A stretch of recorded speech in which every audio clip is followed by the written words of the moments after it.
There's a lot of reasons why someone might not pray. Sometimes it's despair. Sometimes it's the weight of having not prayed, if that makes sense. It's like, well, I'm already not doing it and I can't just go back. Or this kind of perfectionist mentality. If I go back, then I have to go back and do 5 times a day and like on time and all this other stuff, right? So this is a common trick of the shaitan where he gets us to, even if the road is long, he gets us to focus on how long the road is.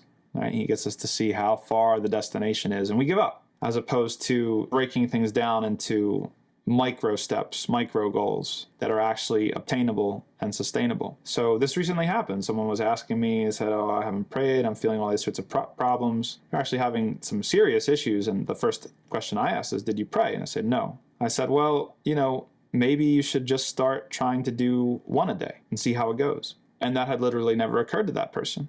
And they tried it, and they were able to do it. They were able to do 1 a day. And sometimes they did 2, sometimes they did 3, right? Without me even asking that person. And they were surprised, right? The expectations that they had on themselves had become oppressive. Now, that same person, they made it 10 days in a row, and then they had a lapse, right? Then there came a day, something really hard happened. They, spent the day in bed. They didn't pray at all that day. And I was talking to them, and they were like, oh, I'm so bad. I can't do it. Like, I'm such a quitter. And I said, congratulations, you did 10 days in a row. That's great. That's such a big streak. Let's regroup, and tomorrow you start your next streak, and we'll see if we can beat 10 days.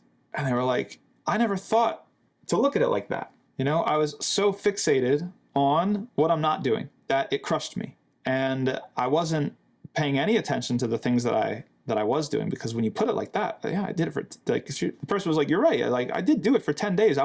Before we had started talking, I would have never imagined that I could do it for 10 days in a row. And look at what's possible. So that's one thing. And then the other thing I think has to do with beliefs about Allah. Anything that comes back to an issue, or I should say anything that starts with an issue of like compliance, often comes down to an issue of motivation. If you're not praying is an expression of gratitude. It's something in your understanding or your lack of understanding, or even perhaps your misunderstanding of Allah, that is blocking you from feeling the need to express that gratitude. So what is it? Is it that you don't understand who Allah is? Is it that you haven't registered the debt upon you that you now are sort of obligated, like literally and figuratively obligated to express your gratitude for? Maybe you have some misinformation or misconceptions about who Allah is and how this whole thing works. Maybe you feel entitled that it's your due. There's a lot of different reasons, but many of them come back to a misunderstanding of who Allah is in the first place. If you understand who Allah is, and if you register not just who He is, but also what He does,